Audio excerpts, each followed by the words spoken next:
Amanda told Kyle, you really could have handled that better. And to Amanda, I say, so could have you. Kyle can't stop crying, and I don't blame him. And then West asked, imagine being a snake? And then he turned into one. Welcome to Showmance, guys, the #1 show on YouTube doing deep dives on shows with no depth. Dives as deep as Kyle's solo closet monologue to no one, because even the walls were like, honestly, valid. Everything that Kyle said in this was valid. I co-sign all of it. I think all of it. I think all of it. Yeah, I was like, I think even the f you. Oh, it could have been so much worse. It should have been so much worse. He held back. That's called restraint. Dude, I've never wanted to apologize to someone so much just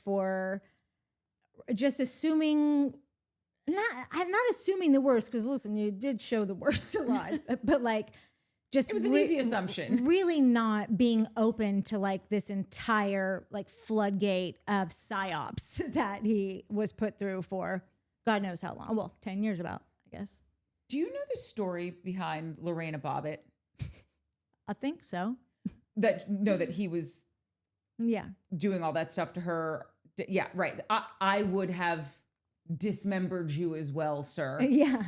Just so anyone is listening, try it and f around and find out. Okay?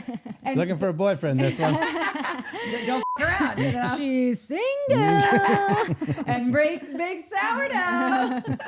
But I got a new bread knife, so watch out.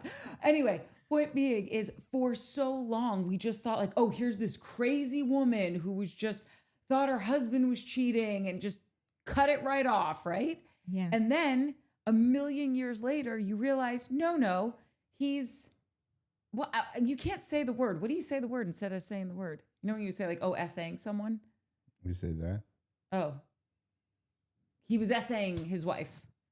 Like, I had no idea. And I'm not saying that there's essaying happening here. I'm just saying, like, talk about not knowing the important parts of the story. Yeah. And with this Kyle and Amanda stuff, it's like, we did not know the important parts of the story. You know what's wild is I don't know if I would like I'm seeing it clear as day now because of everything that we know, but I don't. And like I'm looking at everyone funny. Like everyone who watches this show for 5 seconds knows that I've got everyone's on my side eye list until they're not. Like you got to prove me wrong to even entertain that you're a decent person. She really, like, I will say, I was never impressed with Amanda, but I never in a million years would have noticed all the things that I'm noticing that are like black and white, clear as day. Like, what an asshole. What a psychopathic asshole this bitch is. You know when someone does something, a myriad of things in this case, that are just so crappy. And it's like, you know, when you're driving down the freeway and there's someone just truly driving like a maniac, like they could actually hurt someone. And you're like, where's a cop when you need one, right? And it's very rare. Even worse, the people in the fast lane that are going 65 miles an hour, the speed limit. Like, yes, that's. I got a truck now. I'll Lorena Bobbitt you too. Okay. Okay. My point is, it's so rare that like karma acts that quickly. Do you know what I mean? Like, you do something and that's crappy, and then your comeuppance happens in the blink of an eye. And I just feel like for so long, Amanda's just been doing crappy things that we weren't really seeing because she was very smart about it, right? Like, we weren't home with them during the week. So all the stuff that Kyle said, it's like, well, you can clean too, Kyle.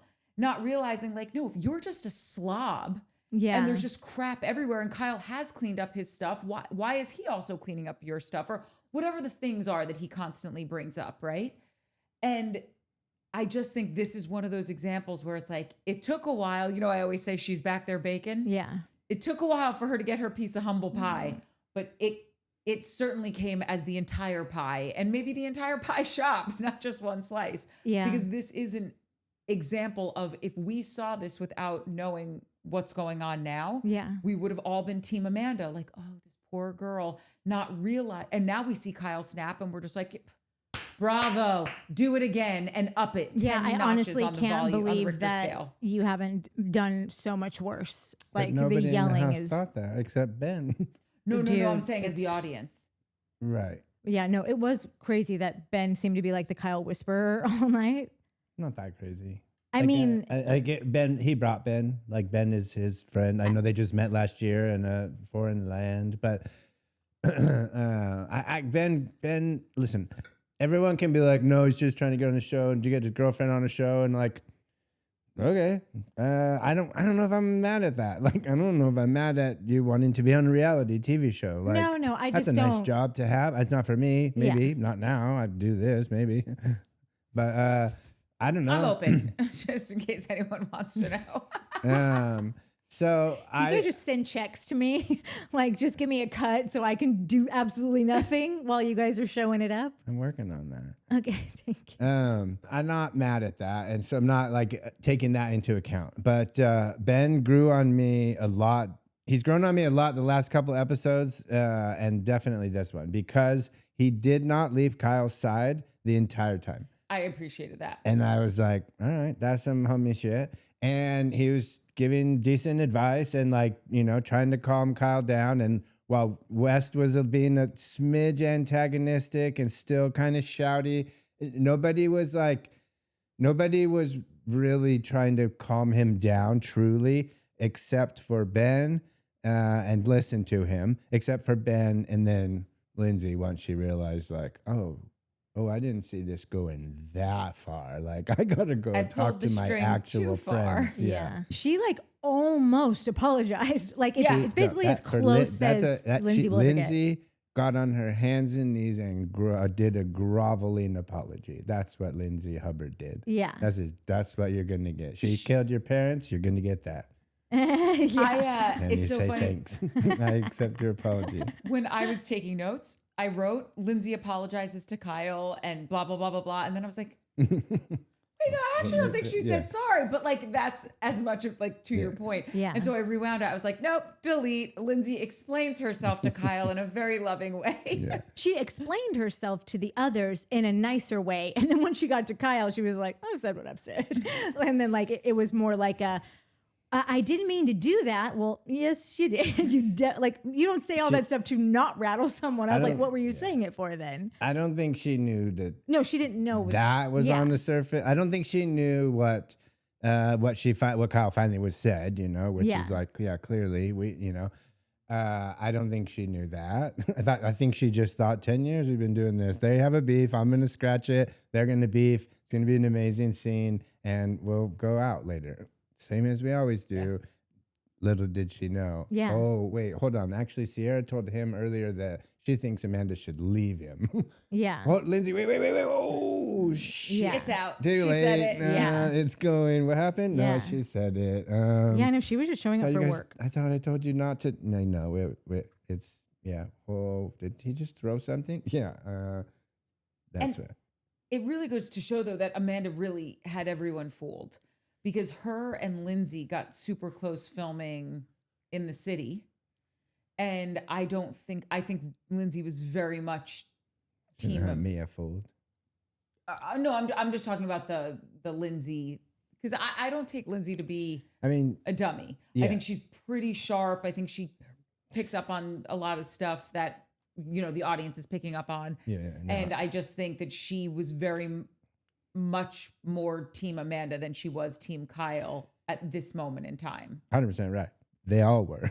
Yeah. Like, that's my big is like, I can't wait for the reunion now. I don't even care at this point, unfortunately. Like, this leak thing is so interesting and weird because if you're on the, it's Bravo PR train, that maybe a little too early. Because now I'm like, I don't care. I'm getting to the I don't care portion of the story. But now I want to know. I want to know other things. I want to know how everyone else is going to react to like, cool, you guys did this thing. But like, also, I was on your team, Amanda. We all were on your team this whole time, and I was just not anti-Amanda. I just did not. Us, the cast. Oh, Everyone was yeah. team. Everyone went to her. So everyone was like, oh my God. Da, da, da.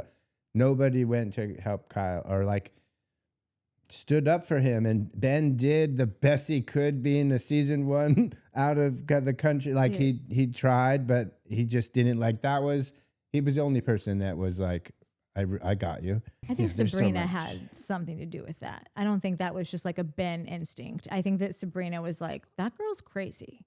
Like ever since that time that she said the thing and then I talked to her and then she said the other thing and then I was like, okay. Yeah. Okay. I feel like they had a few pillow talks just about the crazy bitch in the next room. Yeah, I could buy that too. And I bet if we went back and watched the whole thing, there was probably a real big shift. But that being said, he's always, I feel like he's always, Kyle and him is like, Kyle's his guy. You know what I mean? Wasn't he that way towards Amanda for like the first half of the season?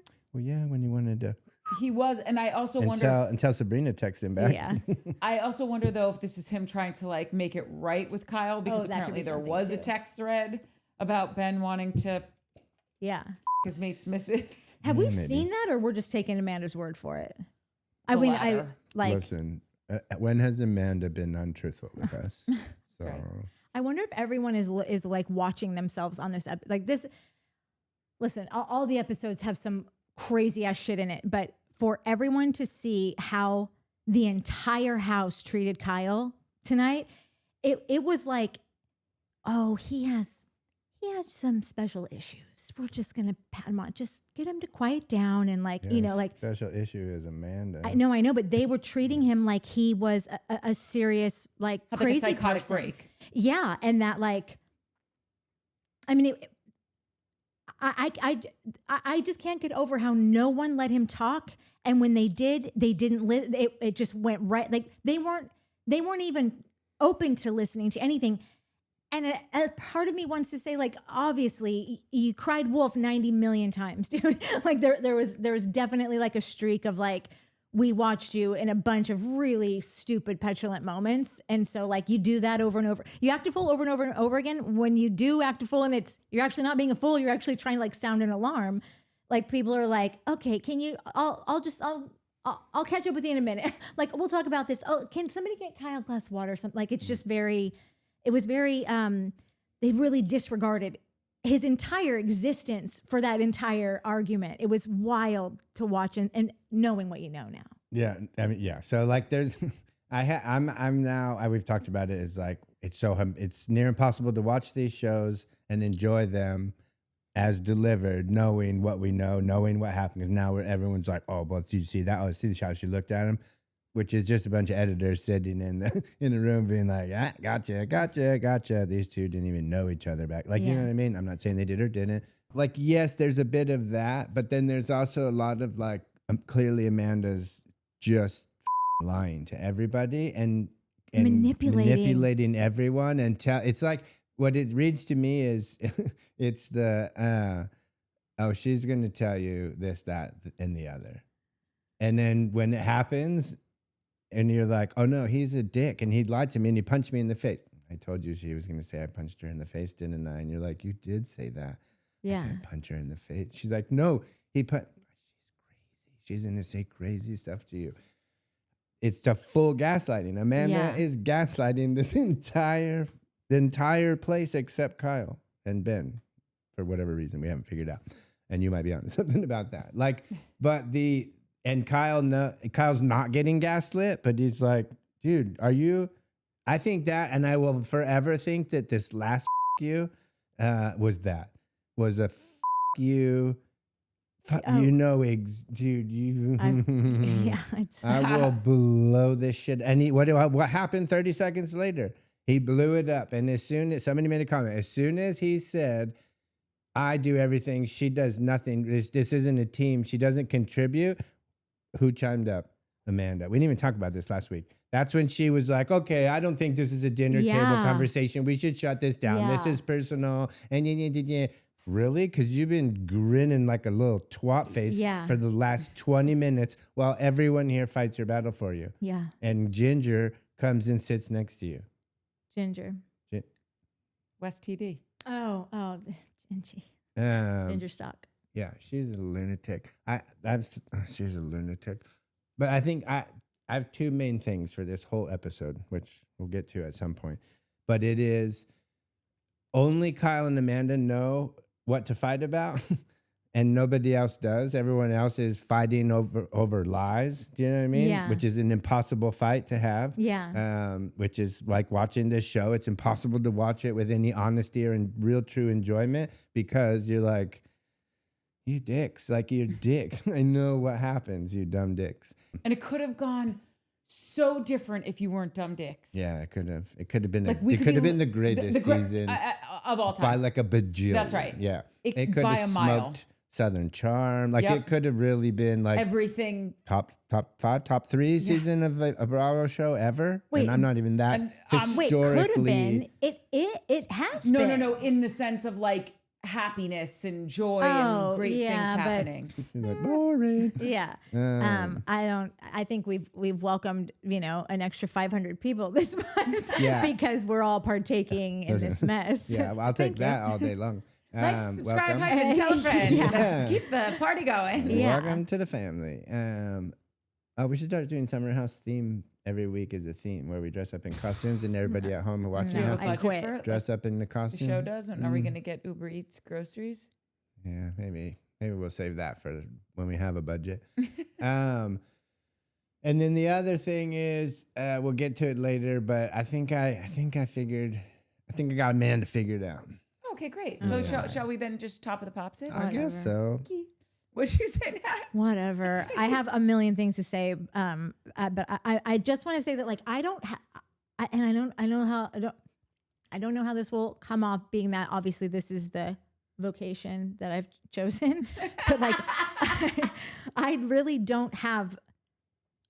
I mean, like, I love my Craig, I love my Madison, I love my Grace Lilies. Like I have my little favorites, but like I truly don't have really crazy parasocial relationships with these people. I don't. And I think it's because we dive so deep and I say everything I could possibly say and I leave it on the field. And I think that some people have deeper, like feel more strongly with those or feel more connected because like they don't have this, they don't get to say it all and then be like, okay, I barfed all that out. Okay, great. I'm going to go on with my day now. So I think that that's why I kind of just like, especially after I've cut the whole thing and done all the art for it and like all the descriptions, I got nothing left. Like I've said everything. But like this season of this show, the last 6 weeks or whatever it's been, it has taken over my nervous system, my mind. Like she was so stealth at getting one over that like I'm questioning my own like way to like, like my judgment on things like, and Wes too, because I was talking to Coca this morning and I'm like, I never thought this guy was malicious. I thought he was a 5 with a boner, with a new influx of willing participants and was like, I'm diving in because my 15 minutes is going to be up any second. Like, I really just thought he was a dumb dude that was suddenly, able to pull tail. I had no idea. Like now I was telling her also, I'm like, I need to be on, I need to eavesdrop on the calls with his manager. Who are you? Why are you here? What do you want from this? Like, where are you trying to get? And like, what have you put in position? Like, because this is crazy. This guy and this bitch, like these two characters with such a lovely group of friends, long-term, long-standing. Amanda, like, we can sometimes say like, oh, Tom Sandoval like had it all until he didn't that one day. But like, they didn't know the show was ending. She knew she was leaving or getting her own spinoff, that she was going to be like a real life girl and not just Kyle's girlfriend or wife, whatever. And she still threw it all away in like the ninth inning, like what there was like in double overtime, like it's whatever, like deep. She had five minutes to go to finish up, and like she just couldn't do it, and that is some self-sabotage I've never seen. And also, I'm so curious what she's thinking watching all this back, because it's one thing to say like, oh, they re-edited, so like we saw some other things, or like the context was. Ciara was the greatest friend on earth to anyone. Like there are not friends like this. It's a very few group of people out there that are this good to a person. She just lived that. She just experienced all that. It's not like she's watching a story that like she's gotten edited wrong. Like the crying, the constant, the crying and the consoling and the pep talks and the everything that just happened maybe 4 months before, like at the most, like that's best case that we know that early February, whatever, like that was the time that this definitely started happening, where we all have our suspicions it was going on for much longer. 1,000%. So to like take this kind of risk after you just experienced, like you couldn't have forgotten yet what that experience was like having her with you there. And like, it is diabolical. And again, I need more words for diabolical, more adjective, more yeah.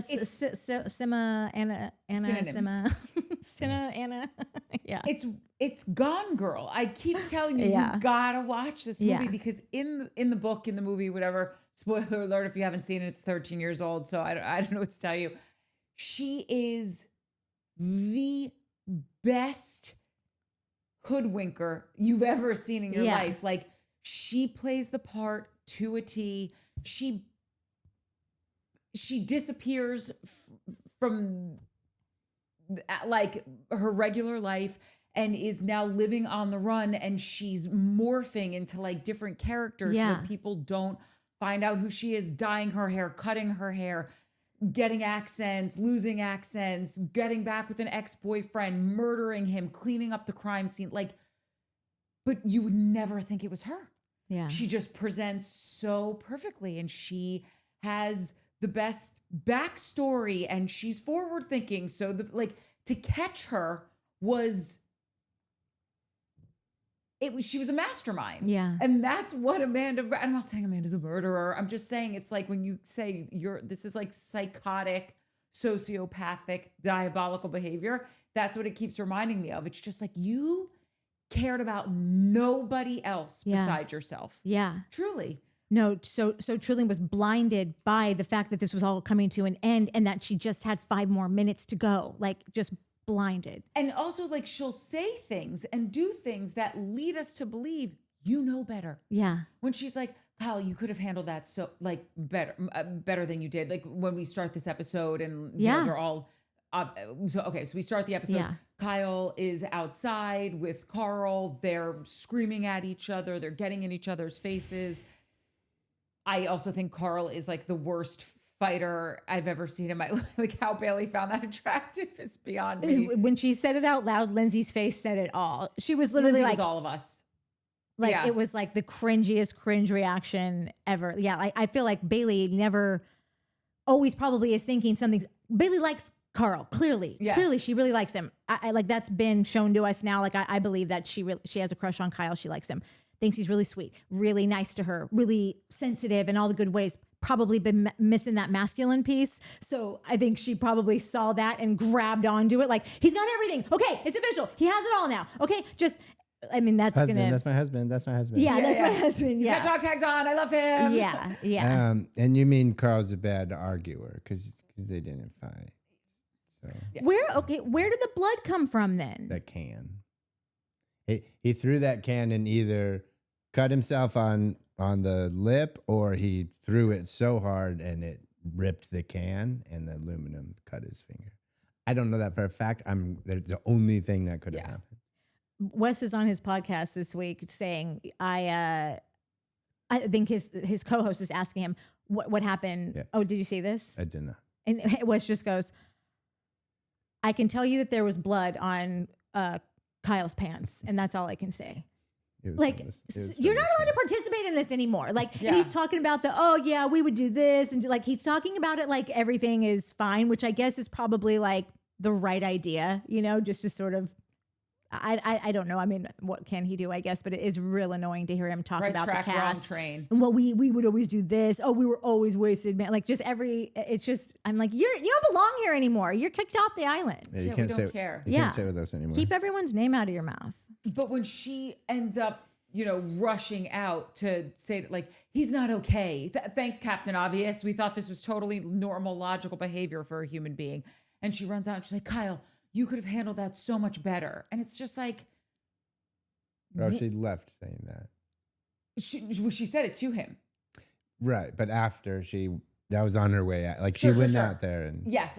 But I'm just saying, like, she had the wherewithal to tell him, like, you didn't handle this in the right form or fashion. And it's like, who the f are you to say that to anybody? Because what Kyle's doing right now makes him look like an altar boy compared to your actions. Yeah. It's just so crazy hearing her say things like, Ciara's such a special person, the most special person. She needs to be treated. Are you in the her and Wes are banging at this point camp now? I'm in, and I have this note. There was some affair that started. Yeah. I originally said the weekend that she didn't show up, that's when I think something happened. But he was here though, wasn't he?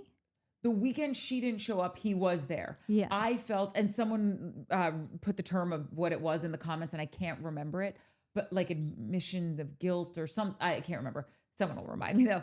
That I thought it would be too hard for her to show up and be around everyone because something just happened with her and Wes. That's why I think she tapped out. And she's been acting real weird ever since. Yeah. And I especially like the overkill with how much she loves Ciara last episode to Mia. And I think that, I don't know if it was a physical affair or an emotional affair, but some form of an affair to me started the weekend. Sometime around the weekend, she didn't show up. Yeah. And so at any rate, my point is just like thinking back on all of these times where she said, you didn't handle that the best you could, or Ciara's the most special person and it should be even more just treated with more care if she's in this situation. And then all of that is lost on you 2 months later or however many months later you got with like.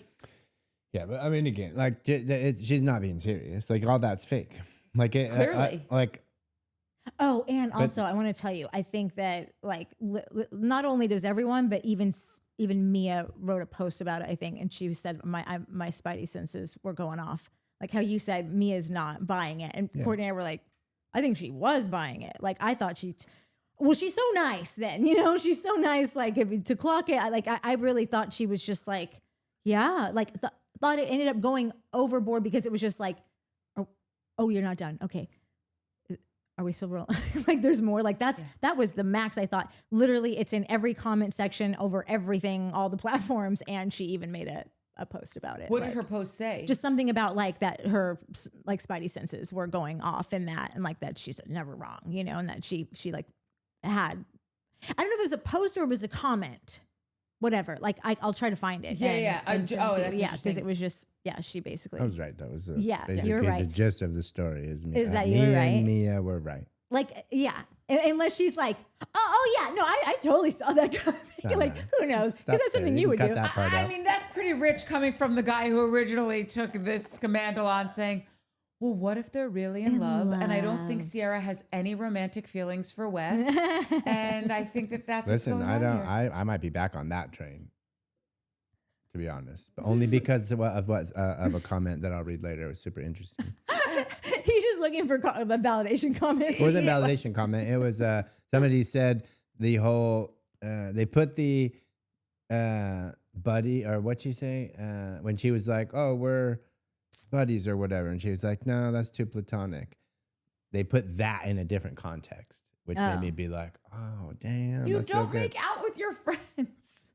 And then the other thing that we don't know what happened. The other thing I've thought about that you had said. Listen, that hasn't happened yet, so don't jump ahead. We're not reviewing that. We don't even know that happens. No one here has a crystal ball.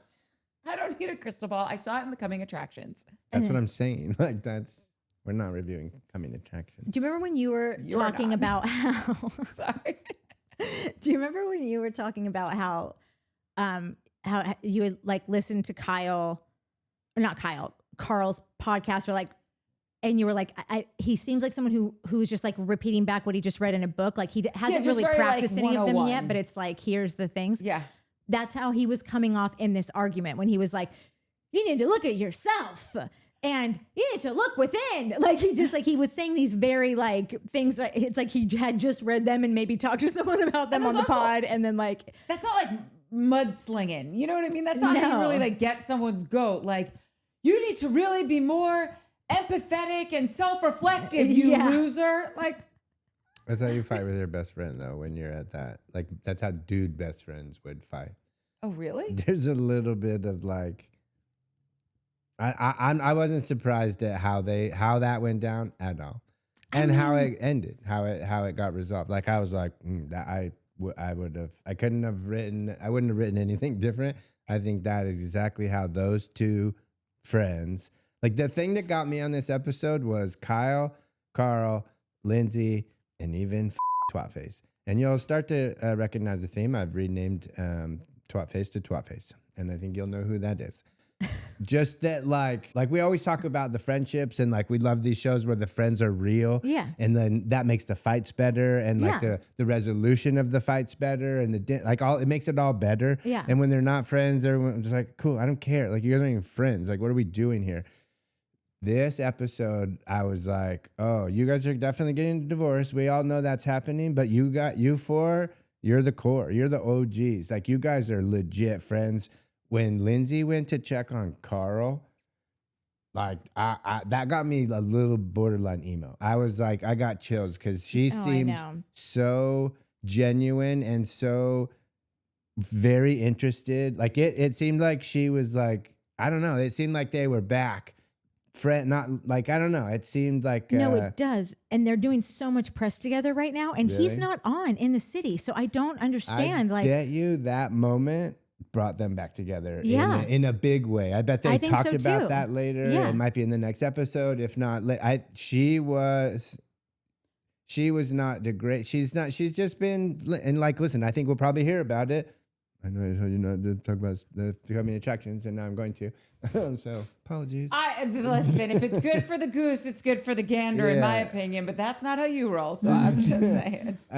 So maybe we hear about that, right? Why she's was just so mad at Carl. I think we know, but I don't know that. And even Amanda, for a half a second, when she walked out and started, like, I don't know, like going to Kyle and like just being there in a weird way for Kyle, protecting him, trying to make sure he didn't say anything he was going to regret. They know that these two dudes are like best friends. Like, they both went to their guys and like tried to get them to calm down and get down to earth and just be rational. Amanda? To Kyle. Right. Like, listen, at first, yes.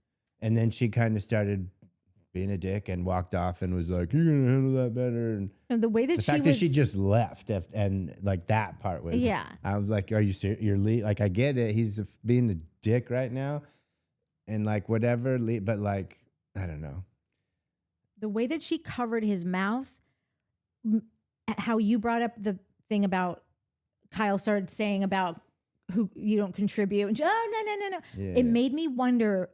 I mean, because she was going hardcore for his mouth. Like, it was just, it was very blatant. And I'm like, what was he going to say? Like, were you involved in something that, like, was he going to say something that you said to him or whatever? Like, it was just weird to like cover a grown man's face, like, and he's still talking. And it's like, it's just a lot. And she didn't care about this guy. She does not care about him. Him just breathing upsets her. Like, she cannot stand that he even is here right now. She can't believe she even has to deal with him being in the vicinity, much less in the same bedroom. So I don't know. And now, like, if that was weird to me and all these other things were only weird to me because now I know, now I'm like, if I'm picking up on something I don't know. I'm just really curious what that was about. I just want to read some things. I'm like, okay, I co-sign literally everything that he said. He said, Carl bitched and whined all summer. Yep. He was laughing when Carl said that all he's done is support Kyle all summer. Yeah, that was laughable. He's sick of being in the frying pan. Everyone can fuck the fuck off. He tells Carl to stop being a Vagisil. That was hilarious. Well, it didn't make sense, but yeah. I mean, whatever, man. He says, everyone can suck my dick, which, like, honestly, valid. Everyone here can suck my dick. Like, it's except Mia. Yeah, except Mia. Totally. I don't even know where Mia is at this point. Mia is being an adult and taking care of her girls when Dara and Levi are like, oh, my heart's racing. And Dara's like, yeah. She's like, you know what? Let's go inside. She brought people inside to get the commotion. She's a mature, adult, sophisticated woman. That's what. That had a streamer attached in her butt crack. Okay, we can't keep skipping forward. No, Okay, that's just that's not a storyline. That was my whole joke. You have a joke about the butt crack streamer? No, it wasn't a good joke, but I just think it was Mike's, favorite part of any episode on any Bravo television network. I'm telling you what, people who used to watch VHS tapes, You can't even if you're talk. that He's so old, tongue-tied. really, we got to skip that part. Yeah, they'll know. There would be a part in the movie where maybe you rewound it over and over and over and over, and it would wear out and get all squiggly. If there's a guy that watches the screeners thing and they'd be like, this one account just spiked really, read lots of rewinds in this one part. That was probably Natalie. Carry on. Barf. He's She's got such a great ass. Yeah, not barf. Oh yeah, I'm not talking about her barf. I'm talking about, I don't know what you were doing to your VHSs when you were a kid, rolling them back over. Like I don't want to know. We're going to move on from that. He says that he's sick of this and tells everyone to find another target. He's been the target literally for 10 years, but I didn't mind it before. He was definitely my target. He says Carl says that he's his BFF, but then he talks behind his back. And Carl has just been womping to everyone in the group all summer. He says that Carl's more fragile than a China doll. And in response to Wes trying to blame Lindsay, Kyle says, yeah, but it felt like it was something that Amanda said. Like there's so many of these things where he's like, well, no, because it was this. Like, and there's just things that Kyle just hasn't told us in the past, that he's really just like letting them all hang out. Yeah. And they're all so accurate. They're also like, oh yeah, no, because of course, like whatever Lindsay's saying is because Amanda told her that. Like this, like, yes, Lindsay went out of her way to like make a thing, do a dinner table take, like show up to work, not even a real dinner table takedown, but just like be a part of that thing. And then like you guys said, like, we're going to go out after this, it was all supposed to be fine. But like everything anyone is saying is because Amanda has been, oh gosh, like for so long, they're not like, what do you always say, licking this off the grass? Yeah. Yeah. Like, this bitch has been filling their heads for years and getting away with it. And I'm doing it well. Dying to know if they all feel like total idiots now. That was what I do.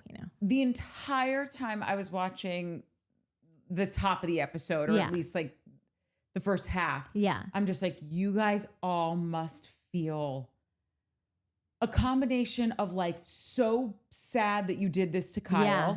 Even though historically, yes, we've got all what it still doesn't take away that like nobody believed him. Yeah. Nobody stood up for him. And then also so angry with Amanda because it's your fault that not 100%, but 99.9% that we were seeing him in this light because you never stood up for him. Yeah. And he said that in this episode. He was like, she has never stood up for me. And it didn't dawn on me.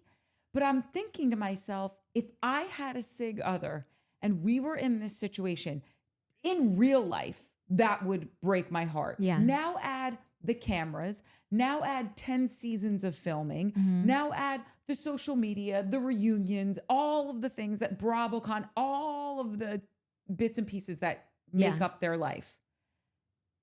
I have to now relive the fact over and over again that you never have my back. In fact, you are kicking me while I'm down with everybody else. And you're supposed to be my in sickness and in health for richer or poor. Like with friends like that, who needs enemies?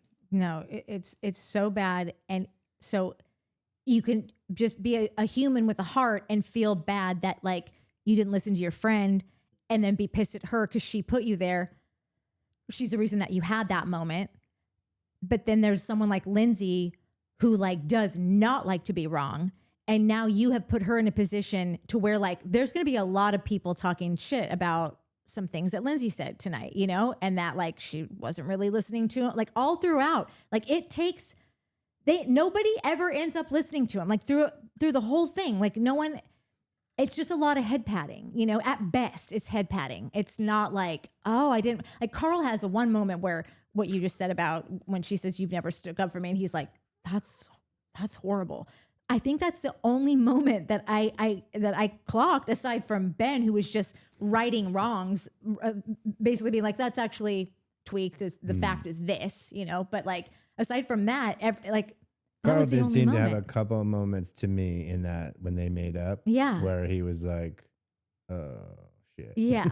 I felt that also. didn't. I felt like Carl was, and listen, I don't know this because there's so much to talk about in this episode, and it was a bit, it was edited really well in the sense that like, it was a lot to fit in, but it is a little bit of a cluster to cover because one thing ties to something else that happens an hour later in a different room. So I don't know if we just want to throw everything out that we're talking about because like when you bring this up, I totally agree with you. I feel as though there were multiple times in that conversation where you could see the penny drop with Carl and him understand, oh, that's really brutal. Yeah. Like I didn't realize it was that bad with your marriage. And come to think of it, I've been in this house with you for 10 years and she doesn't ever stick up for you. Like you could see the not just the gravity of the situation, the reality of the situation hit him because he was under the impression of now I know how Amanda feels. Yeah. Right? Yeah, that was his big epiphany just like a week ago. Yeah, right. His last big epiphany was that. I think it also happened with Lindsay. I think Lindsay went in and was like, well, think about if you go out and you DJ and you're staying out and she's getting DMs all the time and she had yes, totally. And then he was like, 7 years of this, that, and the other. Oh my God. That's how you get to where, and then I think even Just Lindsay really was quick, like, sorry, he said 7 years of no sex, 7 years of not having my back, 7 years of not being a partner. And the only reason I want to say it is because when I heard him say that, my heart broke. I was like, no wonder you're snapping. But I have like, you think it that, but I think Lindsay had the same, like she thought she was going to go in and be like, I know why this is happening. I'm going to say this one thing. He's going to understand how Amanda feels and I'm going to squash this whole bit. And that's my point in the beginning was, and all of our points, she's lied and manipulated everyone in this, set aside the West thing, right? That's her masterclass. That's her thesis, right? Because her schooling has been the last 10 years in this house and with these people who she's just trained and herself to become a better liar and a better manipulator. And she's done it with her best friends. I don't know if this is real. There's a ton of stuff on the internet that's not real, I guess. But there's always, so I used to have this funny thing. We've talked about it. I'm a sucker for the like, you won't believe what she looks like now or what they look like now. Or you are clickbaiting. Yeah, oh my God. I'm not clickbaiting, just this got specific one. Okay. Guess who got a brand new computer today? Oh, no, I'm not. I can't. Wait, what? I gotten better. God knows why. No, yesterday. Oh, sorry. My old computer won't charge and died. That's a problem. That's what happens when it gets the hip. 7 years. Had a good run. I know, I'm teasing. Kind of teasing. Not teasing. I'm real mad. My point in the beginning was that everyone's chiming in on a relationship that they have been lied to about. Kyle hasn't said anything to anyone. A little bit to Carl. Carl knows there's been problems. Yeah. Carl doesn't know what the problems are other than I'm having real problems at Loverboy. This is why I'm DJing. I had to put $500,000. I had to do money. It's a big money. He doesn't know what's going on in like their marriage, right? Nobody does. Kyle's not talking about that. And which again, we're going to bounce all over. I don't know if there's a way not that's to, what I'm like saying. you said, but just go for it. Let your freak flag fly. Yeah, like I think two things are going on with Kyle. Or two, but one big thing. One is that like Kyle's literally trying to save his life, right? He started a company. It got big enough to be like maybe start having some daydreams and like looking at houses and new Range Rovers. Like it got that big. Kyle? Yeah. Okay. Right? Loverboy? 100%. He has employees with health insurance. Yeah, 100%. So, right? So there definitely was some days with some big deals when he was like, I did it. This is going to work. Like, Yeah. I'm going to get on Ferrari.com, build out a couple Californias or whatever the Ferraris are. And then, oh shit, like all hell breaks loose. Shit happens. It's and I have a comment from Meteor One. He reinvents. He's like, he's the king of pivot. yeah, he pivots. He's like, well, I'll do this. It's gonna set, but I'm gonna do this. It works because I can get the things in the club, and then I'll get paid, and we'll make just killing multiple birds with one lover boy. So he's out here in Kyle's mind. He's out here literally trying to not build a life anymore, save the life that he wants to build, right? Yeah. And he has just found out that his wife is over here talking to her buddies about leaving him, getting separated, like a trial, 1 month Excuse me? What the shit are you talking about? You haven't touched me in 7 years. You haven't done anything. You don't text me. You don't ask me about my anything. And I'm literally trying to save our life here. And you're talking to our friends about, dude, if I found out that happened, Mia, I'm sliding into your DMs. No, that's all I got to say. He wouldn't do that. But like, that's crazy pants to me. I know. I think people It's really crazy need to pants. compute the fact that in this whirlwind of an episode, or just this whirlwind of an evening, he got the news hours before about talking about that's separation. And he's thinking, oh no, we went to couples therapy. Like, there's hope. And then Amanda's talking about breaking up with someone else in the same breath. That would wreck me. Well, there's a difference between Natalie coming to me and saying, I think we need to try separation, and me finding out that you dicks are talking That's about what I it mean. behind And then my who back else knows about while this? I'm And there's busting a my camera, ass too. on all the Yeah. like work. Like, oh, I would be so pissed. I would be It's so anger, it's heartbreak, it's pissed. humiliation, it's all of the dark, shitty feelings, right? And I think that it's funny. There's another part of Gone Girl that I forgot to mention in there because she's married to Ben Affleck, and he's basically being pinned for the Isn't that he cheated on her or something, and then she frames him for her murder because she disappears, and then you find out later he didn't cheat on her. I think what happened was they were having problems in their marriage when he was separated from her. Maybe that's when he cheated, or maybe he cheated in the beginning. I don't remember. I have to go back and watch it, but cheating was somewhere in there, but it might have been when she was already gone. Girl. But Mike and I are really in sync tonight. No, but point being is that he starts to get framed for her disappearance. They haven't found a body or anything, so they can't say murder. And then you see her off doing all of this shit, leaving him out to dry, and he's like hiding out at his sister's house. Nobody believes him. Nobody wants to be friends with him. He can't go to work anymore. And it's just like, this is Kyle's life right now. He's gone boy. And it's so crazy because when you have someone that's such a good manipulator, they really can. I was talking about this with my mom today. Obviously, I'm a big lover of documentaries. And obviously the point of a documentary is to make you believe the point of that they're trying to make. And while that can be really good at times, you know, that guy that was imprisoned for trying to like save the whales or something in Denmark, and then now he's free and so great, Paul something, I think is his name. Anyway, like that was a great point to be making, and we should all be on this guy's side and helping him get out of jail.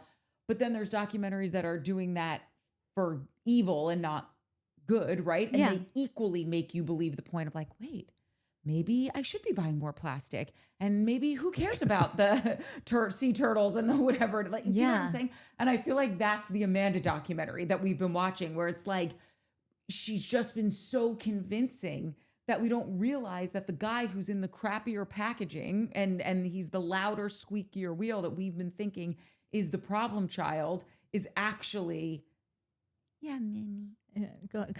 is actually the one telling the truth. But it's so much harder to get behind him because he just does it in such a bad delivery. Like his delivery is so piss poor. Yeah. Dude, it's gonna be like The Valley when we all find out that this whole time Janet was telling the truth.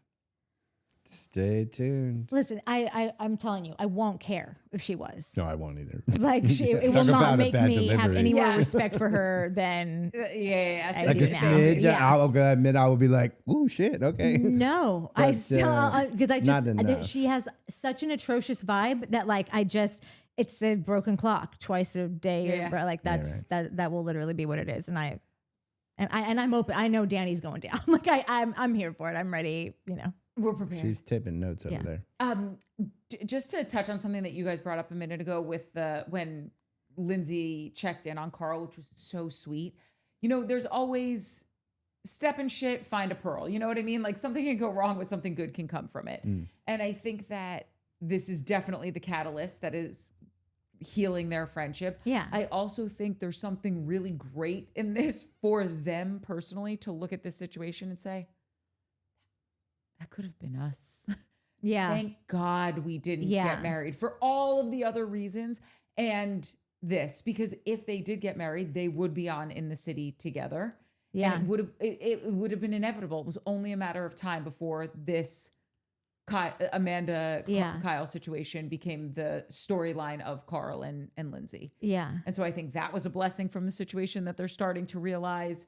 Just them being able to even sit in a room and talk to each other is a massive leap forward. yeah, One thing that surprised me was throughout this fight, West, when everyone ran outside, West held himself back for a minute. And I was thinking to myself, this guy who couldn't have run faster to jump in between the Kyle and Amanda Yeah. stuff all summer because Amanda's not out there. Amanda's still at the dinner table, right? And it's just Kyle and Carl yelling outside right now. And then I think some of the other guys get out there like Ben and KJ. He was like, no, let him go at it. And it's like, oh, that's interesting. Now you don't have an opinion?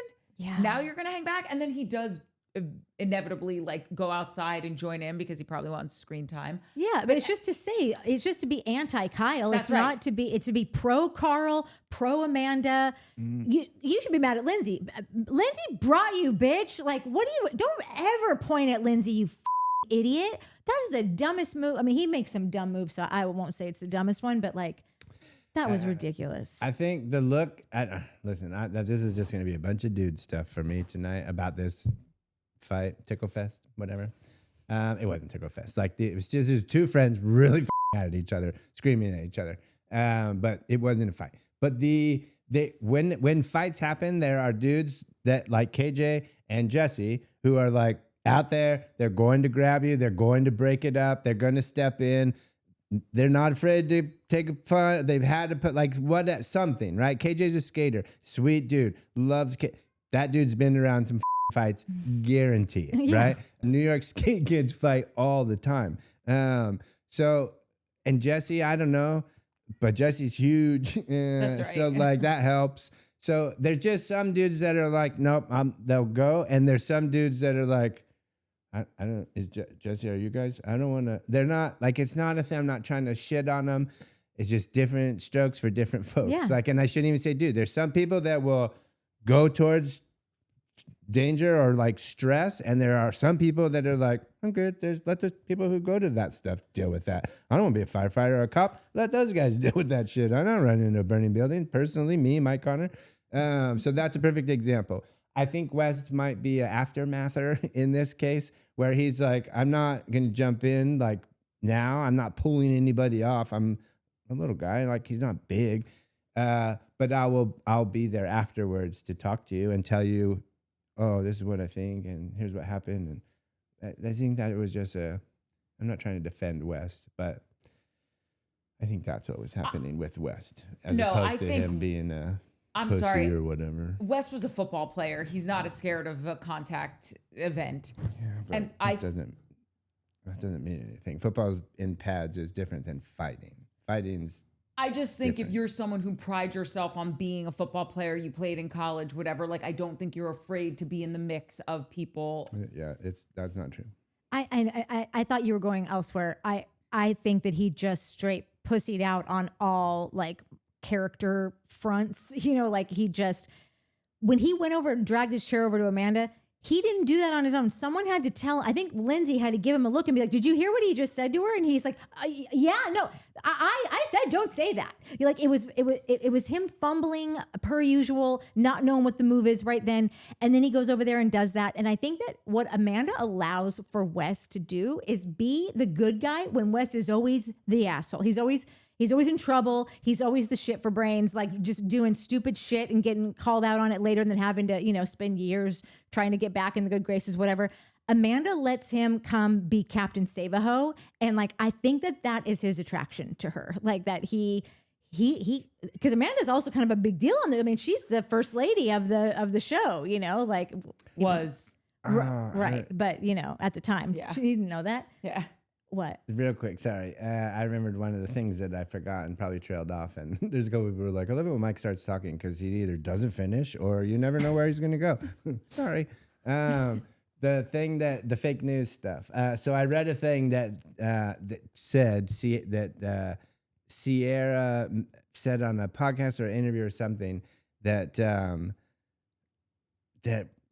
I wish I could remember it. It was basically he used her to gain confidence and then went after Amanda to prove his dominance, something along those lines. I mean, and I was like, it was a statement. There was more than that, but that was the gist of it. And you're saying Ciara said that? Like that was her? Again, it was her and him, and but it was also one of those where you're like, oh, breaking news, Craig and Austin have killed each other, or whatever, it's crazy stories. So I didn't know if it was real, but it was one of those that I was like, real or not, I could see that crazy doing that shit. That would make a lot of sense though, because that's why I'm saying, when I said earlier, I need to know, who are you? What are you trying to accomplish here? What you come here first day of the summer? You set your intentions. Because I think that they are probably the shadiest of intentions. 100%. Just using everyone left, right, and center to get where he wants to go. But I just didn't take him for that in the beginning. So these people have totally made me question my radar of No, they're legitimately making me believe again in Santa Claus. Because I'm like, well, surely that can be done. You can be that shady and that slippery and to get away with that much stuff. So Santa is real. Not that he ever wasn't, or she. I'm kidding. But the wait, that reminds me of in Friends where they don't know. Ross doesn't want to know what he's having. And Monica's like, it doesn't matter what you're having, Ross. I'm just so excited to be an aunt. And Joey goes, or uncle. Oh, that's right. Yeah. I remember when my cousin and his wife had a baby, and my cousin and I grew up. We were 5 months apart, so we were kind of brothers until my brother came along. Not until, but just, you know what I mean? So I remember when Eric and Shoshana were like, oh, they adopted a baby, but it was a long process, and it finally went through, and they were getting this girl. And they were like, oh, we're getting a kid, da, da, da. And I was like, hell yeah, to the group chat. I was like, I'm going to be an uncle. And my brother was like, you're not. I'm not having any kids. I'm like, what are you talking about? He's like, Eric is our cousin, dumbass. I love that there's two people in your family and you still couldn't keep straight what the roles were. Yeah, That's great. After in that moment where Bailey and Levi and Carl and a bunch of them, they're in the backyard and Bailey's going on and on about how sexy she thought it was when Carl was doing all the stuff. And I thought to myself, I'm like, this is what Natalie and I are talking about as to why Bailey has no business being in a relationship with Carl. Because it's not sexy, Bailey, and you will learn that if you are in a relationship with him for any amount of time. Even if she watches this back now, maybe in real life, all the hustle and bustle and commotion was spicy. But to watch him now in he has those pants on that are kind of belled at the bottom, and he's it just was a kind of a lunge with his leg kind of going behind him, but the bell kind of flapping out. It was a very gay fight. It was a very homosexual fight. Not that homosexuals can't fight, but they can fight better than Carl. Yeah. So maybe he's not I'll gay. tell you, top 3 fights I've ever seen in my life was Boys Town. 2 definitely gay dudes throwing down. Do you remember that? You were with me. I was. Dude came out into the street on Santa Monica Boulevard. These two just, I was like, Yeah, no, I know. was- I love a fight. Oh, it was I do so not. good. These Oh, two dudes spoiler were alert. rocking each other, dude. It was amazing. Wait, when she Kudos. said Cadoos, don't you Kudos to you. Cadoos to you. When she was like, we could make out again, and Carl just right over his 6'5" head. He is not. This is what I'm saying. He's like trying to climb a mountain made of Teflon. He is just impervious to sexual energy from a woman. There was nothing about that landed. I just feel like if you just made out with someone and it was really good, and then you were just in a fight and the adrenaline's going and they're just like, we can make out again. Like, wouldn't there be something? He made a comment. That was it. He's not. No, because He's you not just into had a crazy thing with your best friend. He's not. No. Maybe he's not into Bailey. That could be a thing, but it could have been anybody. He's not stopping down his emotions right now to make out with a girl. No, in the I'm not backyard. saying they should have made out. I'm just saying it should have registered somewhere on him. I think it just went listen, right over his head. I think after they made out and his interview where he was like, well, I would do that again. I was 10 out of 10. Like, again, that Carl, I was like, oh, there you are, buddy. Like, nice to see you again. And it happened again right here where he was like, well, you put it that way. He did have a little grin to No, him. he was repeating what she said. She was like, you were like, oh, if you put it that way. He's like, yeah. Like if you put it like she literally had to feed him the line. Correct.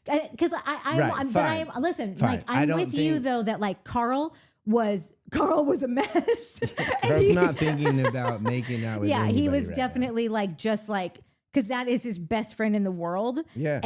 And he's also so sensitive that like, listen, anybody would be upset getting a fight with their best friend in the world, but Yes. like Kyle would definitely like dudes can kind of shake that off for a minute. Carl is not a guy that's going Kyle's to living shake with that off. that. So I think that Kyle too, both of them. both of these things are true. Like I don't think that he was like even in the best circumstances, I'm not sure if he would have responded correctly. She would have probably still had to feed him the line. But in this specific instance, I think that like he was in no mind to like. But this is my point. I don't think he's ever in the mind. I think it's But once he was in a at the blue dinner moon. table earlier. When they said to kiss her, it wasn't like Carl had the impetus on his own. I'm just saying, I'm just clocking it because that's my job. Yeah, no, I'm. There was also a moment right after this where where everyone's like in the kitchen tending to Amanda and checking in on her.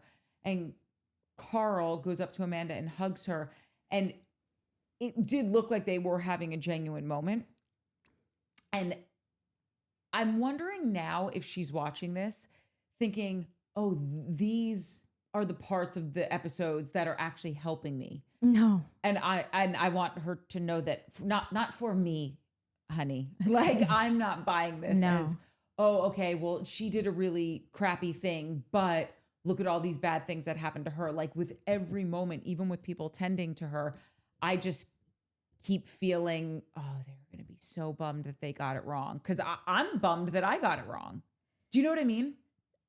Yeah, there is what was like, it's just sent chills down me, like watching this, was that everyone was basically running around in chaos, still trying to make sure Carl wasn't going in the same room that Kyle was and kind of just like rehashing it all, like still just like this whole thing had just gone down and so everyone's still kind of like in the hustle of all of that and just like all the chaos.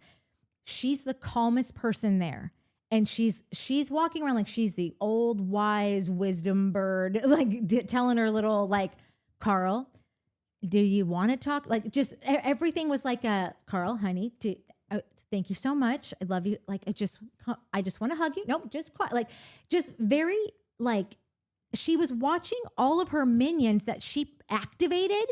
Like they're all like like they're little Duracell Easter bunnies, like just like it's giving Art of War. Yeah, like she was watching her she set off a firecracker and it all went. And so that is one theme of Amanda that I've taken is that Amanda has gotten everybody here to do her dirty work. Yeah. She doesn't even have to have or you'll never even have to know that she had an original thought because she laser beamed it into their heads and then they're speaking it. And so there's no evidence that it came from her because she's like, it's like witchery. Like it's a Jedi mind trick. It is. She Jedi'd everyone.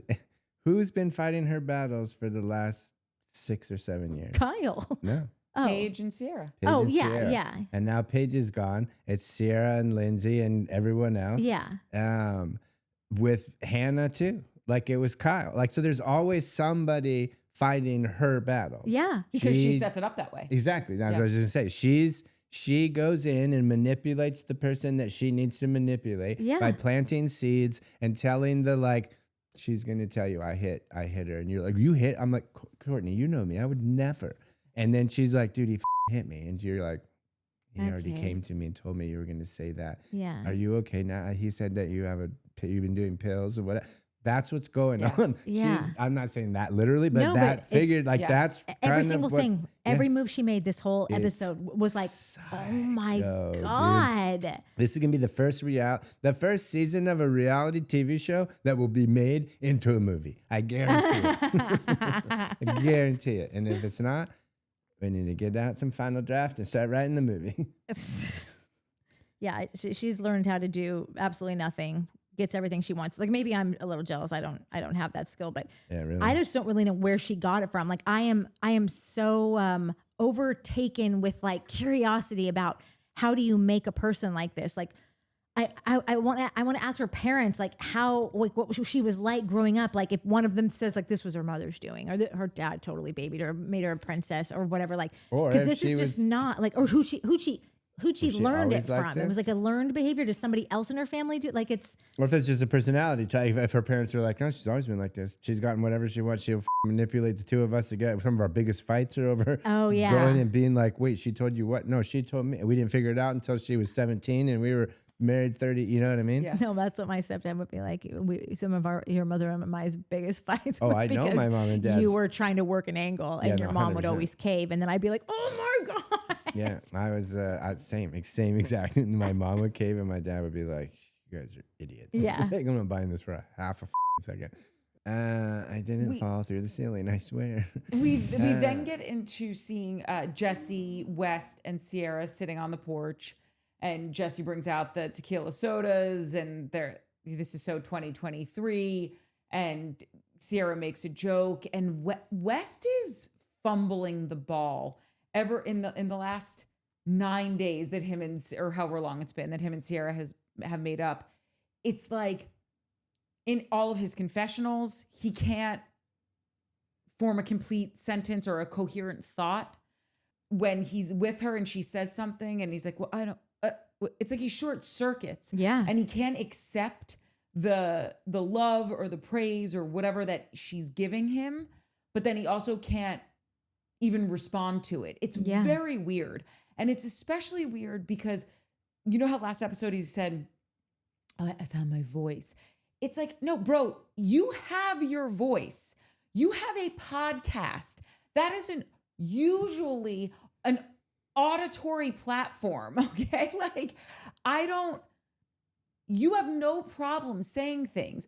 You just, when it comes to, and again, I'm not trying to give him a pass on anything, but I'm wondering, is it either you're just a real dick and you don't give a shit about anyone and you don't want to get in hot water, so you try to back off as quickly as possible. And if you didn't accept the compliment, that you can't say that like, oh, I said I like you back or whatever the hell the thing is, right? Or are you really f***ed up?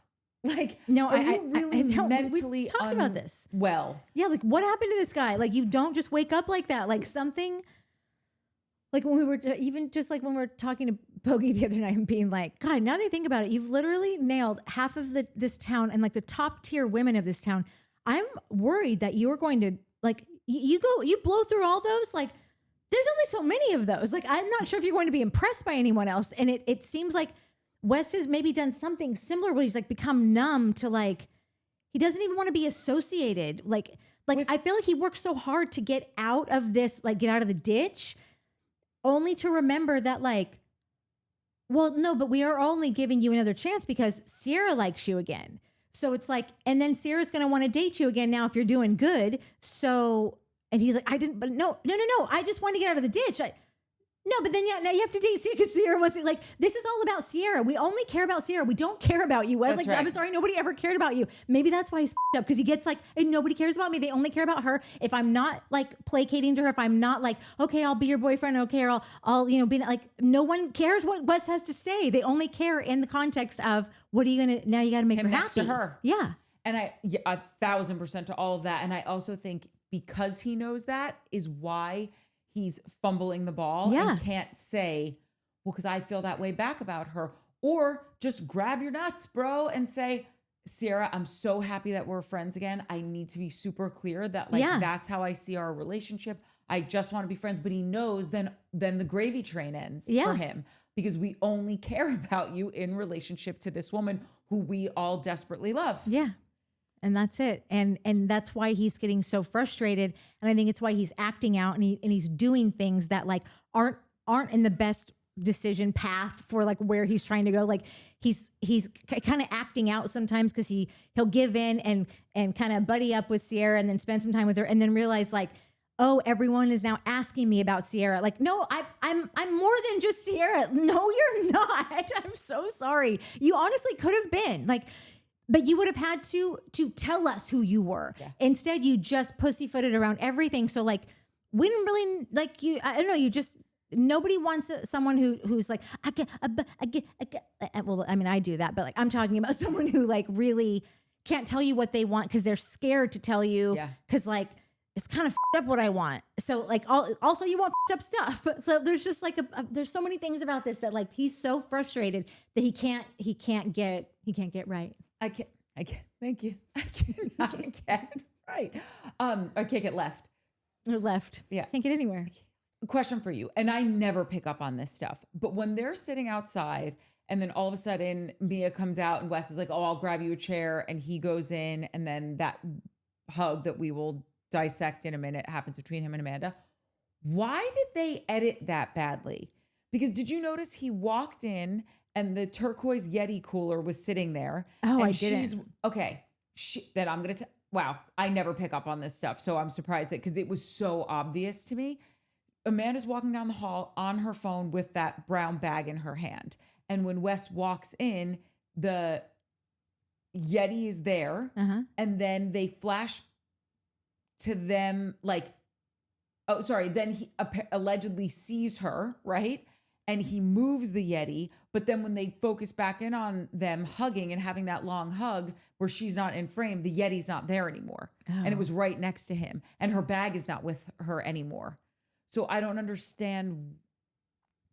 Did they just need like a shot of her entering the room and then to connect establish that she's walked in here and it seemed duplicitous because now I don't trust anything that's going on. Yeah. So maybe that's where my head's at with it. But possibly it was nothing. So this was another thing is that today, more screener drama. Like we're now shooting this on the night that it's airing because we didn't get the screener until like, earlier this morning.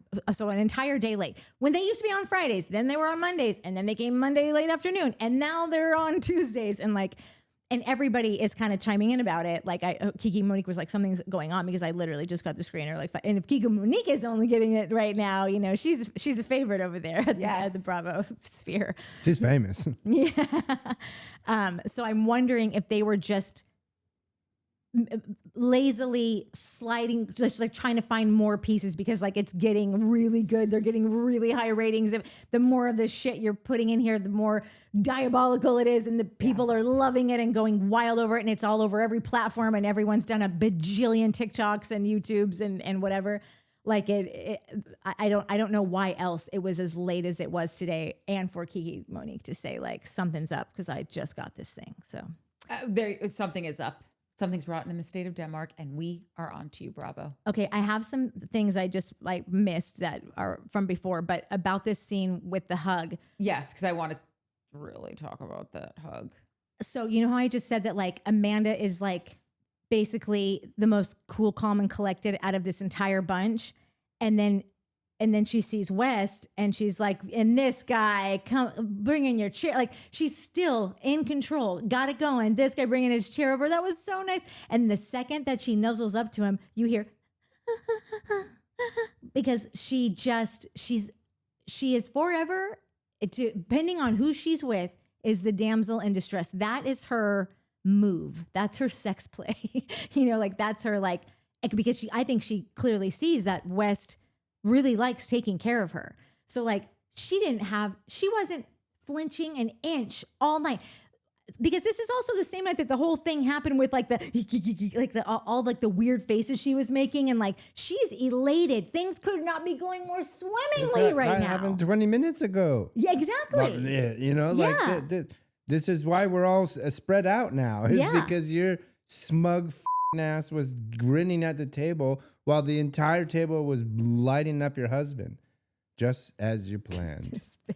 Dude, Let me just swear to God, dude. I didn't read this thing. I think I just sent it to That you and is Harris. so crazy. She's so crazy. So this was on Reddit, but it's a therapist wrote this. I think somebody pasted it from their Instagram or something. Why do people triangulate? 1, seeking reinforcement and support for one's views. 2, avoiding conflict and deflection. 3, garnering support to prove oneself correct. And 4, mobilizing emotions against the other person to retain control or social capital during a conflict. First example was Ciara talking to Kyle, broaching the subject of separation on behalf of Amanda, going so far as telling Kyle that Amanda is open to separation. Kyle was shocked, saying Amanda should have brought this to therapy and not Ciara.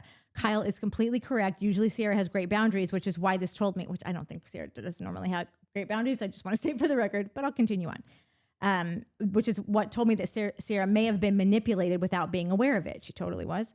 Ciara was silently drawn into caretaking Amanda, which seems to be a pattern. The second caretaker of the night came when Lindsay had a convo on behalf of Amanda, while Amanda sat back, not saying a word. Lindsay becomes Amanda's caretaker, saying, "Did you have a conversation with your wife?" reminding Kyle about what it means to be a partner. Lindsay fell into the same trap that Ciara did, trying to save Amanda, and that's why I think Ciara will be pissed, but she'll be more hurt and more like, I can't.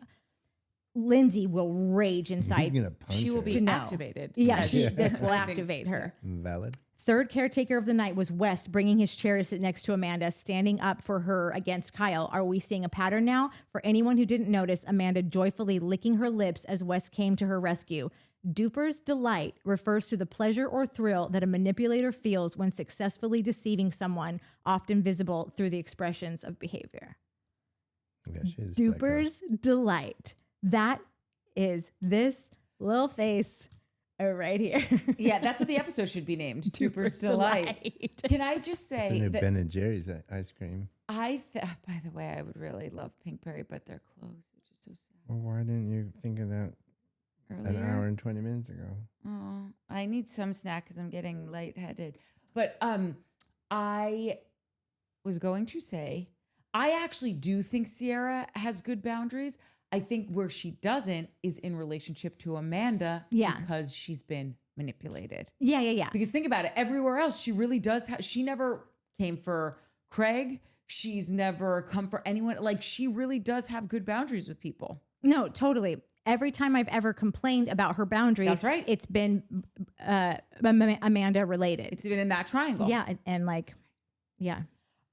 We then have. Oh, wait, I need to go back. I'm so sorry, honey. No, it's okay. And actually, maybe what I just said kind of says it. Okay, so just one more mention about Lindsay. So like the inside group is talking in the kitchen, and Lindsay's kind of talking about it, and she's like, she goes, I feel really bad that I feel like I instigated that. I'm like, I did not mean to do that. I did not see that going there and whatever.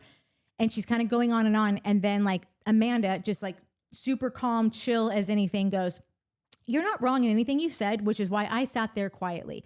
You didn't sit there quietly for any reason, but because your business was being handled by your minion. I can't wait for Lindsay to give But think of how your head off for manipulative that is. Oh my God. She's complimenting the girl who just has blood on her hands for a kill that Amanda wanted to make. Like, you did nothing wrong. You shouldn't feel bad about killing him. He was coming for you. You just were standing up for yourself, and everything you said was true. Yeah. Oh, everything you said was true. That's why I sat there quietly, which is like, you don't even have to say that's why I sat there quietly if you did. Like, you just want to reinforce that again. I sat there quietly because you were just doing such a swimmingly good job at this that like I couldn't have said it better myself. And then she says that he wants a partnership. He's always talking about a partnership, but he wants a partnership when it's me to him, but not him to me. Like Kyle may as well be paying for the air that Amanda's breathing. Like, I don't know what she thinks. Actually, he's not your partner. He's your caretaker. Like, this is one more caretaker. Like, I can't imagine what Amanda, I don't know what the dates are on this, but like Kyle has 30th. Said they don't, she hasn't worked for Loverboy in like an extended amount of time. And there's also word that like she didn't even create that logo, that they outsourced that logo, like the Loverboy logo, which is like, I think it's a great logo. Like it's so Loverboy-y, like it really gives that vibe. And I was like, wow, she's really good at nailing the vibe of something. Like, listen, I couldn't cite any of these sources, but like these are just things that pop up that like that was an outsourced job, that she didn't even create that logo and that she hasn't worked for the company in God knows how long. But it keeps like her creative director thing, like her title, whatever.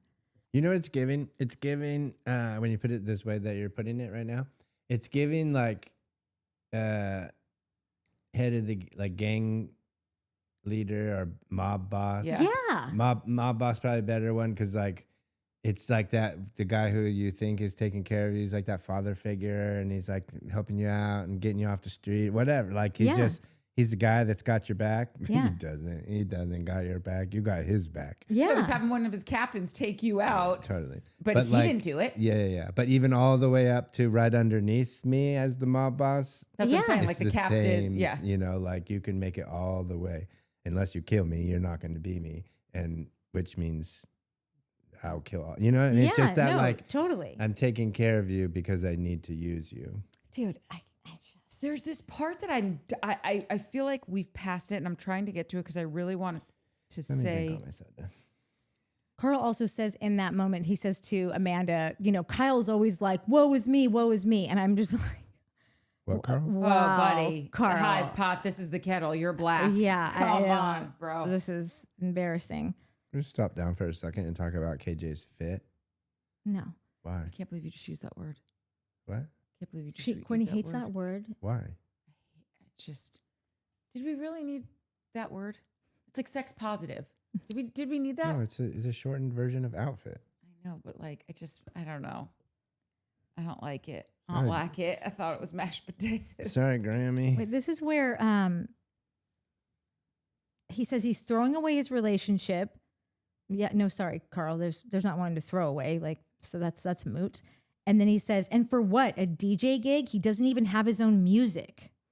Yeah, no, most DJs don't. Yeah, Carl. like I know Breaking that, news. like I know that there's there's thought that was a zinger too. Yeah, and it's like, There's yeah, one that was a DJ. really sad. Well, there's a few that are I there know are are music DJs producers. There's one super hot DJ right now. Well, that's coming. Maddie Reese, and she produces Grace that Lily does songs. his own music. DJ Baby. DJ Baby plays all his own tracks. That was so dumb. DJ Baby. Okay, I know the next place that we're at is upstairs, or not upstairs, in the bedroom, Kyle's room. when is Kyle talking to himself in the bathroom? Much later, not much, because it's only a 42-minute show, but like it's The next when he night? says the thing about like, oh, I think that she doesn't. I think she's just scared to even. She just doesn't even want to be here, but she can't do anything by herself, so she can't leave because she'd have to do it herself. That one? Yeah, that's this night. That's before they go out. Yeah. Is it after? See, It's right before they go out. It's right before Amanda comes in and he goes, hey, are you going out? It's after the apology. It's after the Carl Kyle apology. Yeah, No. yeah. Okay, Well, and sorry. the It's Ciara after. Mia thing, it's after all Okay, that. great. Yeah. It's Sorry. after the Amanda apology, too. I can't even with that shit. Okay, so then where we're at is Kyle and Carl talking Carl's room, and they're having their apology. Is that what you said? That's what it feels. That's what feels right to me. The next thing is that Lindsay, Kyle, and Ben talk in Kyle's room. This is where they have the whole, like, Lindsay gets as close to apologizing as she can, but like her talking about being an instigator was in the kitchen. Now they're in the bedroom and she kind of takes it down a notch. Now we're in Kyle's room and Lindsay and Ben are in there talking. That's like his team. Everyone's got their side teams going on, dealing with But Carl they're over all here. intermingling. Yeah. And so they're bopping around, but like this is kind of, so next we're in his room and they're talking to him.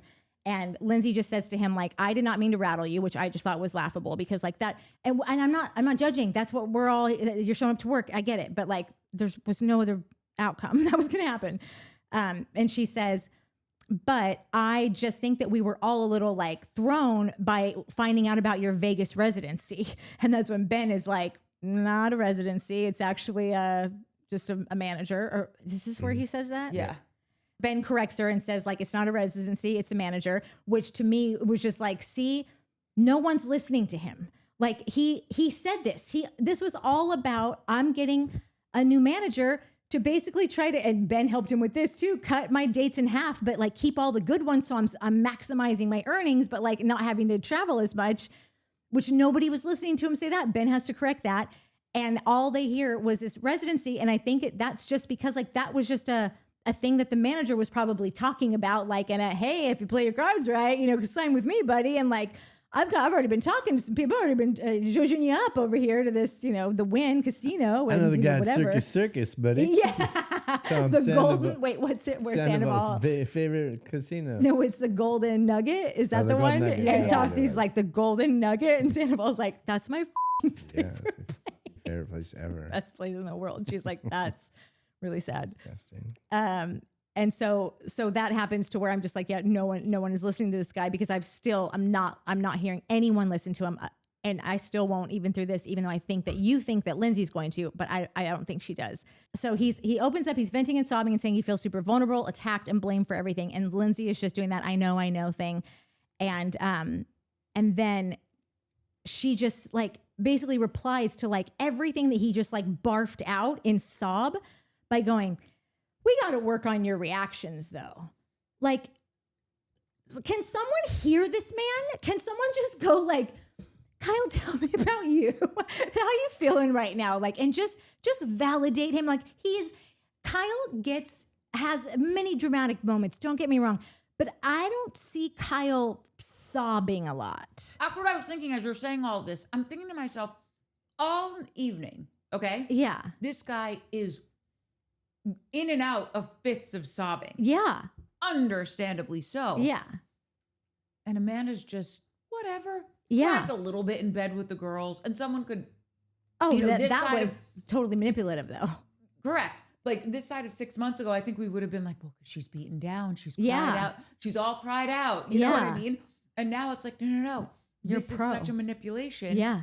She doesn't have the tears to cry. And Kyle's actually he's like, I'm not the crazy one. Yeah. It's like that episode of, oh God, what was that show when everyone's got the pig noses on? It's like the Twilight Zone. Yeah. He's in the Twilight Zone. No, he really is. And I feel like he's just looking and Ben is the only one that keeps kind of being like, no, but he did do like it's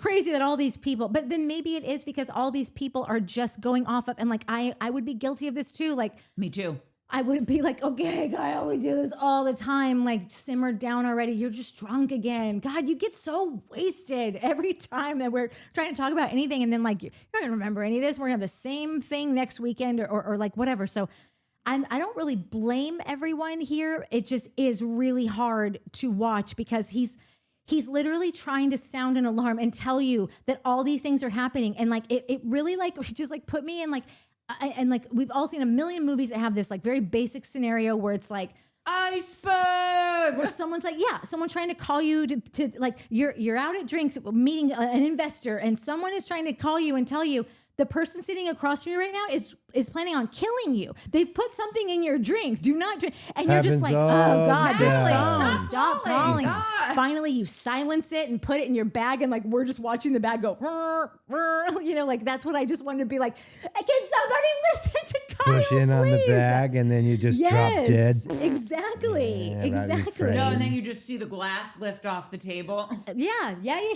Great. Love that. And so You heard it here first. we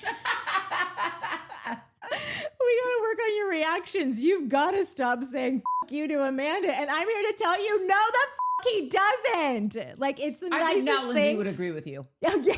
No, I think she totally would too. Guarantee To be fair. But she would still go, but you don't know. Guarantee she tells the man to you during the reunion. Oh, I'm very To make excited up. for it. That's her apology to Kyle. And then, That's right. and then he's like, it feels like she deserted me. And it's like, just let that stand alone. Don't immediately go, well, she also feels deserted when yada, yada, yada, he's like, okay, well, no sex for 7 years, no attention, no friendship, no partnership. That could do it to you, like. She's happy when I leave. And then she says, now you're getting angry. I'm getting angry. Like, I'm watching this being like, what? Like, this guy's an American. He pays his taxes. Like, let him vent about this bullshit. Like, that his wife has him. Like, I was trying to do the math on that. I feel like that can't be accurate. Like, he must have been exaggerating, or have they even been married for 7 years? Or maybe it's like exactly 7. Engaged? Yeah, they've probably been engaged. So what, you haven't nailed him since like your wedding night or before that? Like the night that you got proposed to? I know couples like this. 7 years not having sex during their marriage? No, I'm sure they've had sex, but it's like very few and far between.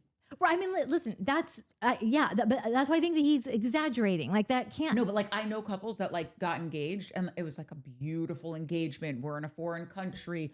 We've done all the things you're supposed to do here. And like we get engaged and there's no sex. Forever. No, like. But you're just saying, okay. Like if someone proposed to me and it was this beautiful trip and we're, in Provence and there's lavender the whole trip you guys aren't boning? And you said yes? Why'd you say yes? Yeah. I saw like just like a quick theory somewhere, somehow somewhere in a comment of who knows, that like she hasn't slept with him since the cheating and she never got over the cheating. And it's like, okay, that's fair that you never got over the cheating. Don't get married then, you dumb bitch. No, like that's before they got married. that's what I'm saying. So like if he's being accurate right now and he's not just like flying off the cuff, with like it's been like 7 years, because it feels like 2 years can feel like 7 years for, I'm sure, like, so I don't think they haven't had sex like at all in their marriage, but I think it's very few and far between. He has been very committed to her, if that's the case. Like, yeah, somebody married Kyle. He seems like a good partner. You want some of these? Dude, I think that maybe. I was like already thinking this, like, how does Courtney meet Kyle? What if too short? Only 1 inch. Did you see when he kissed Megan and yeah, but isn't she like 6'4" or something? No, I'm taller than her. Oh, I She's thought 5'10", I'm 5'11". Oh my God, I thought he was 5'11" and she was like 6 something. Okay. Okay, hold on. People always say this, like, oh, look at who's that beautiful girl and that guy that she is engaged to, Natalie and Mike Connor, Zendaya and her fiance. Like, oh, well, she's so tall and she's with a guy that's short. And I'm like, yeah, and she's shorter than me. Oh, sorry, I'm taller than her. So if I'm with someone his height, then I'm way taller. Yeah. I'm just saying, it doesn't work for me. No, I know. Listen, I got the measurements wrong. I thought he was 5'11". One thing I do want to highlight that like I noticed last week and I totally forgot to mention it. The editors put in this really like sinister violin music. Like, have you noticed it? It's just like clocking when something shady's going on. If you go back and listen to it, like it's like dun dun dun dun dun dun dun dun. Like it's like it's very like Talented Mr. Ripley, or like it's good stuff. I've never heard Summer House score anything like this. You know, I met the guy that owns the company that scores all of the Bravo shows. I don't know what to say. Oh, I just thought it was so cool because he's seen all the shows before they air. Obviously, yeah. So maybe he picked the violin. No, he totally did. Because he's in. Anyway, I just thought, I'm like, what a cool job. And he's like, it actually is pretty neat. So Amanda's like pumping Carl's ego and like giving him the hugs and like telling him like, way to go, Carl. Like, I just want you to know I love you. Same to what you did to Lindsay. Yeah, no, totally. She's hugging him and telling him she loves him. It's like, it's wild. And when Lindsay tells Amanda that Kyle brought up Ciara, suggesting that they take the break, and then and that she thinks that that's why Kyle's freaking out. And the way that Amanda just goes, I told her that he was not going to go for that. And then it goes to a confessional, and you hear Amanda go, Ciara has a really interesting way of like saying out loud what I'm thinking. No, bitch, you Jedi mind tricked her again. Like, you're laying little things, and she's being a good friend, so she's trying to pick up on all the little things you're putting down, because Ciara in a million years isn't looking at you like you're trying to screw her or like you're trying to use her for anything. Like, she just sees like broken baby bird like the rest of this house does. The fact that half the people in it want to nail a broken baby bird is weird to me. So then there's Ben and Kyle talk in the closet. It's fast. Kyle changes out of his pants. There's blood on them, and he's like, "These are my favorite pants." And then that's when I was like, "Did someone get a punch in? Did someone like? I didn't know that somebody sliced their little fingies on a lover boy cam." Like, did. Listen, I'm guessing that's what happened. I don't know that for sure. Well, then I need to know for sure if somebody got a punch in, where the blood came from. No, there's no punch. There was no punch thrown. We didn't see he had a good amount of blood on his pants. Because he sliced his finger. He threw a can at the door. Little cat fight. There's zero chance that a punch, a scratch, a tickle was thrown, and it wasn't shown. Like, that's not happening. If he didn't like flail and bang his hand on a car or something, I would bet money that when he threw that can, I've done this before. These things are pretty flimsy, and if there's a little bit of juice in them and you whip them, they'll snap on you and break in half, and that will slice a finger. Natalie and I aren't violent, so we don't know this. It's because you guys are girls. You're not supposed to be.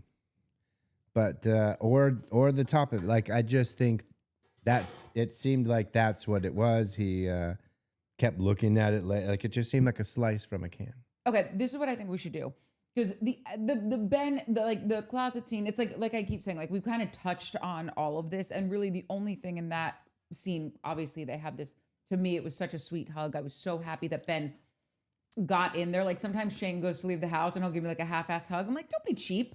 Like, bring it in, buddy. Come on. Give her, like, I want a real hug from the people that I care about. And Ben didn't Kyle needed that. He needed to feel someone was physically there for him. Yeah. And so they did have that really nice hug, and Kyle's just like, I feel like I'm drowning. And my heart broke for this guy. I know, because you want to know what I noticed about that hug? I'm like, listen, honestly, I know that this is just the way that the angles were or whatever, but it looked like Kyle went to go and kiss Ben. It was just awkward. It was an awkward disengage. Yeah. It was an awkward disengage for sure. I thought that too, and I watched this episode twice. Yeah. And both times I was like, yeah, you guys are gonna make out. That's what I thought. They weren't. The thing but one more thing that just stuck out to me with that hug was that Ben went in to comfort Kyle, and Kyle is the one that is embracing him and starts rubbing his back. Like, Kyle is a caretaker. Kyle is normally the guy given the pep talks. He doesn't even really know how to receive one, because he's the guy that's like, everyone just hold on. I'm going to make sure you keep your health insurance, and we're going to be back on Monday and the next Monday after that. Like, it's just, he's the Lord of the living room. It's very Jerry Maguire. Yeah. It happened again during the Carl thing. Yeah. Because he kept touching Carl and apologizing and putting his hand on him, and Carl gave him like the second time they went in for the hug, he like legit tucked his head up under Carl's chin. Yeah. Like, it was cute, but it was also like, whoa, bro, that's weird. You 6'5" motherfucker. Yeah, right. I guess 6'5". I'd have tucked my thing under too, but it was very like, listen, did Kyle need to give Carl an apology? Maybe for hucking maybe. But like Carl, that was your apology to get. You're the one that went out and started being a dick, then went back out and was like, "I'll beat your ass." Yeah, like, how many times did you have to say that, Yeah, Carl? like, that I'll was beat your ass right now. ridiculous. You Like- like beat your ass. Like, come on. So like that. Also, But look within yeah, totally. while I beat your ass. That Be self-reflective. Well, I beat your ass. Sorry, it's so good. We actually are kind of getting into the Kyle Carl makeup scene, which is really sweet. Is this a good time for us to break? Definitely a good time for us to break so I can get part of this out on time. Okay. I want to ask long you Harris been if he'll here? do the Valley tomorrow because I don't know how I'm going to get, I don't know how to, I'm out of time. There's not enough hours to do the cuts and then Watch and do it. Ask him worst case, Mike, and I can insinuating just do it solo scene circumstances. if You don't have can. to stay I'm up not for gonna do 4 that. days doing edits because somebody didn't send a screener. Like the people are going to be okay. So we're gonna get into the Kyle Carl apology, which I really loved. Then the infuriating scene of Amanda and Mia being in bed together and having that whole bag of bullshit, not because of anyone but Amanda. And then I really want to take the meat off the bones with this apology thing that Amanda has such an issue with. Yeah. Oh, Because God. she's such you a freak. can't You're such a fucking freak, Amanda. Oh, my God. You're such a freak. because I'm just gonna say this, all of these 10 years that she's been on this show, right? She keeps coming back to it's all I want is for you to stop drinking and stay home with me, right? She's been asking these two things. Now that my ears have been cleaned out, okay? Kyle's also been asking for stuff. Kyle's been asking for you to be supportive. Kyle's been asking for you to text him back. Kyle's been asking you to have sex. Kyle's been asking you to be an actual partner. Kyle's been asking you to clean up the apartment. You're not doing any of Yeah. these things. So Yeah. I just find it so rich that she can beat this drum, but he's not allowed to beat the drum with any grievances he has. No. It's so gross. All I think about her now is being in homeless looking clothes, laying her hair in like some weird, like unwashed half bun flopped over, just in bed.